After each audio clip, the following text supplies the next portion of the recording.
Up next, we have with us our next speaker, Dr. Patsy Perry, right all the way from UK. Patsy? Hi. Hello, good afternoon. Good afternoon. Can you hear me okay? We are very sorry. We were running little short behind the time. No problem at all. No I'll problem quickly at all. introduce you, then you can start with your keynote. All right. Thank you. Dr. Patsy is a reader in fashion marketing, international lead of fashion at Manchester Fashion Institute, Manchester Metropolitan University. With her PhD in management, with a focus on corporate social responsibility in garment supply chain is her forte. Her expertise includes the environmental and social impacts of fashion, and her work has been featured in the media and numerous research journals. Dr. Patsy is an associate editor of the Journal of Fashion Marketing and Management and an editorial advisory board member of the International Journal of Physical Distribution and Logistic Management. It's a pleasure to have you here, Dr. Patsy. A very warm welcome to you. Requesting you to kindly start with your keynote. Thank you very much. I'm just going to try and share my screen now. Yes. And it gives me great pleasure to participate in Green Fashion India 2021 and extend my thanks very much to the School of Fashion Technology in Pune for the kind invitation. So although sustainable fashion does start with green design, but also with ethical sourcing, and although we've had a huge focus, and quite rightly so, on the environmental aspects of fashion and textiles manufacturing in recent times due to the climate crisis, I'd like to talk today about social responsibility and the focus on people in supply chains, and also the plight of the workers, and how positive trading relationships between manufacturers and retailers can and responsible purchasing practices can support social responsibility and decent work for people in the supply chain. So as per the introduction, a little bit about me. I did my PhD on corporate social responsibility in fashion supply chains around 15 years ago now. And I did my field work in Sri Lanka, where garment manufacturing is the number one export industry. So I'm going to talk a little bit about some of my findings from that as I talk.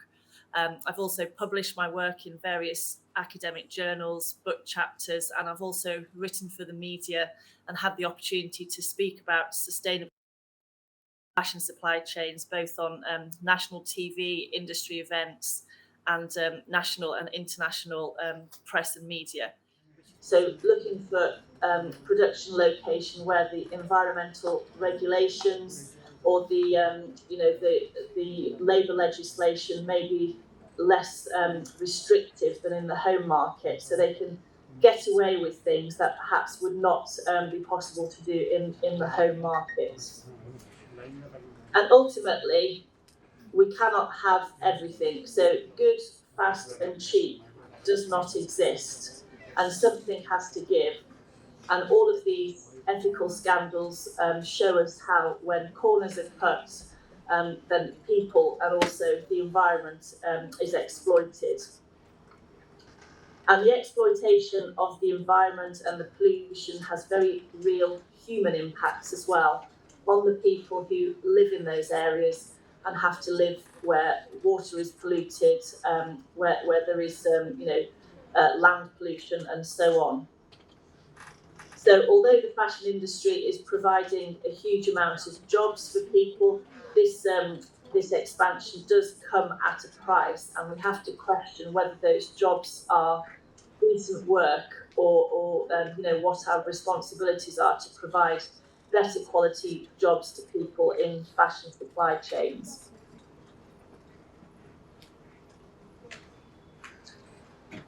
And some of the characteristics of garment manufacturing, again, we've seen this huge pressure for reducing costs. There is extremely fierce competition amongst manufacturers, because retailers are really able to kind of pick and choose each season who they want to work with, and really sometimes pit these suppliers against each other and try to get them to agree to lower prices and faster delivery. the supply chain is really complex, and we see a lot of outsourcing. So retailers and brands are working with a vast network of independent subcontractors, and may not always have direct communication with some of the people that are involved in the supply. All of that is tending to happen in lower labour cost countries, with the associated, cultural issues and difficulties in managing across different cultures and really understanding each other. Because of the labour intensity of production, it is more attractive for retailers to source from developing countries that have much lower labour costs. And this industry is seen as a first step to economic development in many countries, because of the low skills and relatively low investment required to set up a garment factory and train workers to sew. So this is why we tend to see this race to the bottom, where retailers are always looking for the lesser developed country from which they can source for a cheaper price. Another thing that's happened in recent years is really that the power balance in fashion has shifted overwhelmingly towards retailers, which means that manufacturers don't often have the ability to negotiate against contractual terms or the purchasing practices that the retailers try to insist on. So it's very much this. We'll talk about how this came out over lockdown, but the trading relationship, although there is talk about strategic relationships and working together, collaboration, investment into training facilities and planning for the future. In general, the trading relationships between buyers and suppliers tend to be very price focused and therefore very transactional. The retailers are always looking for the best deal on that particular order, rather than thinking about the long term and ensuring profitability across the supply chain as the whole. It's always the focus on the retailer's own margin and kind of lack of consideration of how this might impact on the suppliers. And again, the lack of uniform standards across the world, there is no kind of global legislation against this. And if you are working with a big, powerful retailer, you don't really have the opportunity to negotiate or to question some of the terms of trade that they try to insist on. So there's a lot of pressure around time and speed to deliver things faster, to reduce production times, and to shorten design cycles, and also pay for air freight to get the product into the market quicker. There's also huge demands around flexibility in order to be able to demand quick changes to production depending on how demand is going in the marketplace at the time. So now some of the biggest, most successful brands such as Shein in China, Boohoo in the UK, they tend to place very small orders, often in the hundreds, not in the thousands, and really analyse what's happening on the website and then replenish those orders rather than placing big orders of tens of thousands of garments. So it's more difficult often for the supplier to manage that and to manage capacity in the factory. All of this tends to combine into a perfect storm of a race to the bottom. So a lot of the risk is really placed on the manufacturer, and the relationship is often thought to be at breaking point. And then we come to the social footprint. So the social footprint of fashion is really about working conditions such as wages, the working hours, health and safety, issues around child labour, forced labour, discrimination, freedom of association, and so on. All of these tend to be encapsulated in a retailer's code of conduct, which the manufacturer is expected to comply with as well as delivering on those cost and speed criteria that we spoke of before. But what I found when I was doing my PhD research, I was interested in why sometimes the code of conduct is not able to be adhered to at the factory level, and how do the manufacturers negotiate these often conflicting demands of ethical compliance, as well as pressure to reduce costs and increase speed of delivery. So often the code of conduct is at risk then, and this is why we see some of the social issues and the exploitation, and why, despite mass existence of codes of conduct in most of the world's fashion retailers, we still see some of these exploitation stories cropping up again and again, both in developing countries as well as closer to home, where people are being exploited through poor working conditions, lack of protective equipment, child labour, forced labour, unsafe workplaces, long working hours, and not only in manufacturing, but also now we're seeing this happening in in Western economies, in the distribution function, because of the rise of online shopping and the pressure from online retailers, and the need to kind of speed up and pressure workers to fulfill orders, pick orders faster and faster in the distribution centre. So often these warehouse jobs seem to be no better than a Victorian sweatshop, where the labour was there to be sweated out of the workers under immense pressure.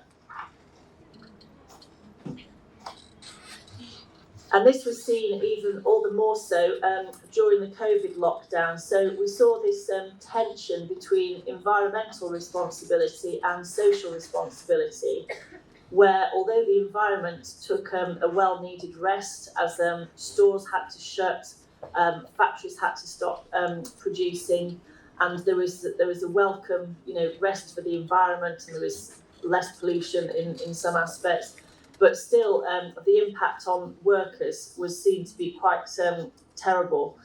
As stores shut, many of the world's biggest fashion retailers tried to escape from their financial commitments and tried to salvage as much as they could by attempting to cancel the orders that they'd already placed with the manufacturers. So although the fabric had been paid for, the garments had been made, and in many cases they were sitting on a ship even, or sitting in a warehouse ready to be shipped, some of the world's biggest fashion retailers, who are owned by some of the world's richest people, attempted to get out of these contractual obligations and exercise a clause to say this was an unplanned circumstance and they didn't have to pay. Now, once this became, mass public knowledge, thanks to social media and so on, there was a big consumer, citizen, global campaign called the Pay Up campaign, which really forced many of these retailers to kind of rethink their behaviour in that scenario, and many of them did then agree to pay the manufacturers. But the problem, of course, for the manufacturers is that they'd produced everything, paid for everything, but then weren't able to get the payment and then pay their workers, who were then struggling to pay for the rent and their food and so on. So it really brought home the plight of the world's global garment workers, both in Bangladesh but also those working in the UK for online retailers whose sales went up over lockdown as people stayed at home and still continued shopping online.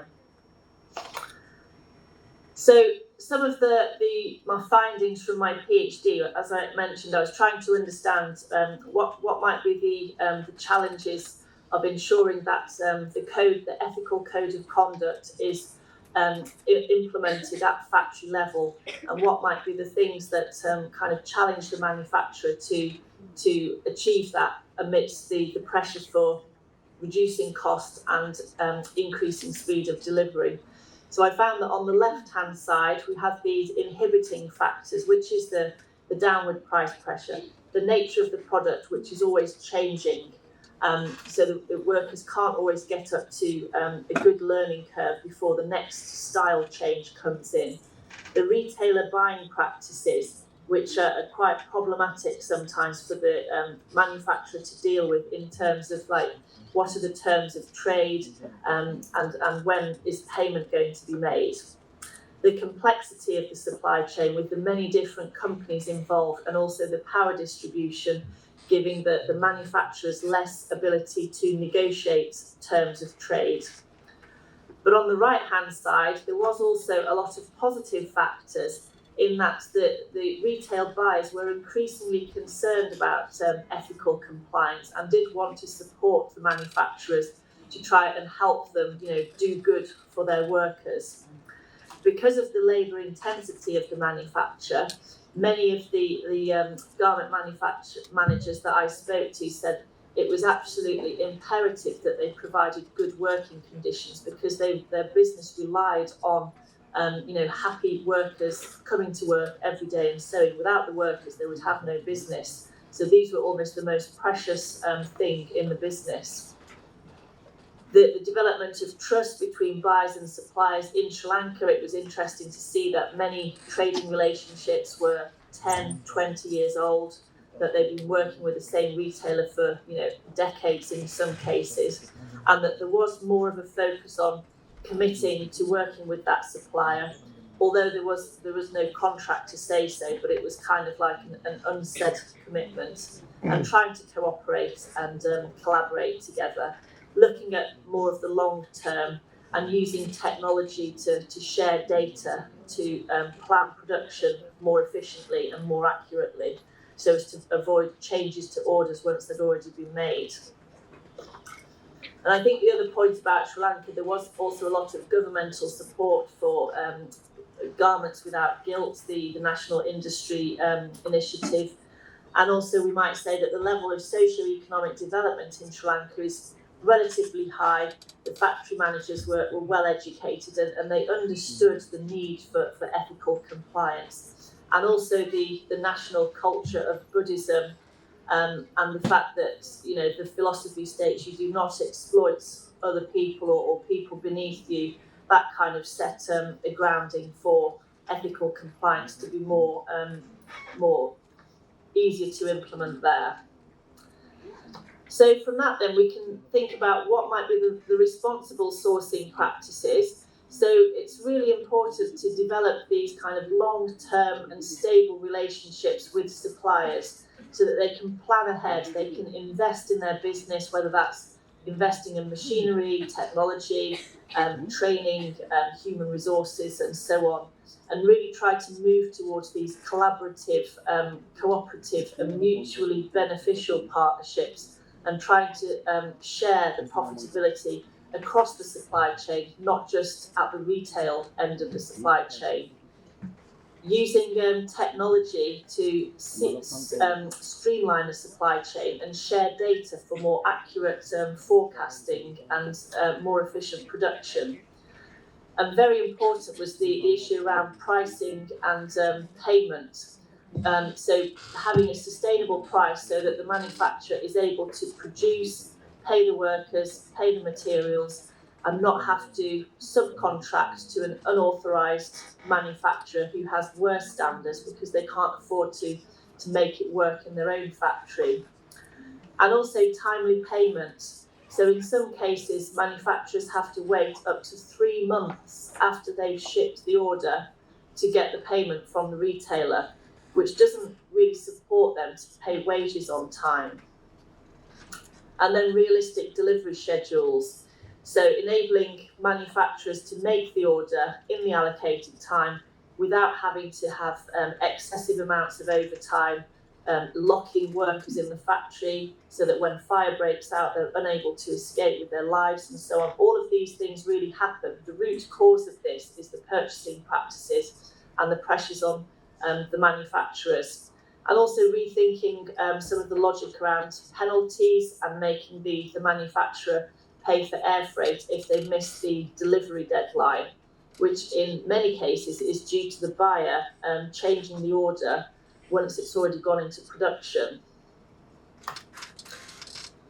Most positively, only just last month, September 2021, a consortium representing over 75% of global garment and textile manufacturing, including the STAR network of sustainable Asian manufacturers, the International Apparel Federation, the Better Buying Institute, and a range of other experts came together to establish a sustainable terms of trade initiative to really give a voice to manufacturers around the world and try to create fairer purchasing practices for the benefit of all in the textile and garment industry.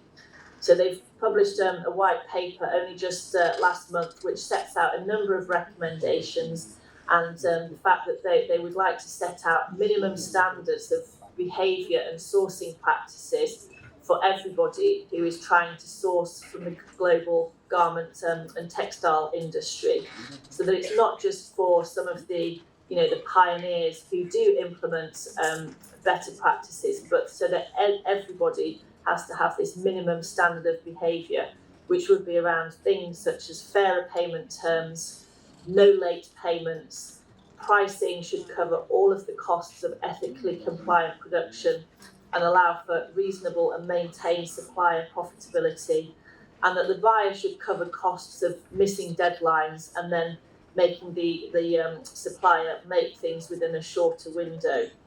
So this is a really positive development, but we'll have to see how this goes forward and whether the world's fashion retailers and fashion buyers would be willing to commit to this initiative and agree to these minimum standards of behaviour. And then finally, what's the way forward for this? Really, to be sustainable across environmental and social aspects, the industry cannot continue operating on this cheap labour focus and this prioritisation of price above everything else. But we need to look beyond cheap labour, which might end up costing more, but that needs to be managed somehow. We need to invest in mutually beneficial trading relationships and ensure that manufacturers also gain some benefit from the trading relationship, and really kind of rethink some of the current business logic about expectations of price, quality, flexibility and speed, and whether that's actually possible for the manufacturer to deliver on in all cases. Manufacturers would like a more stable business relationship with buyers, so to have some kind of better way to plan ahead and know that they're going to be dealing with them next season and so on. And really, the Sustainable Terms of Trade initiative is a way of helping us to level the playing field by setting these minimum standards of behaviour for all buyers to comply with, and that way building a fairer marketplace for everyone, and then supporting decent jobs for the world's global textile and garment workers. So I'm going to finish there, and I hope that's given you some food for thought and also given you some insight into how the management of the fashion supply chain kind of plays out into working conditions and our responsibilities for building better supply chain management practices that are then going to help to improve the working conditions and decent work for many of the world's most vulnerable garment workers around the world. Thank you.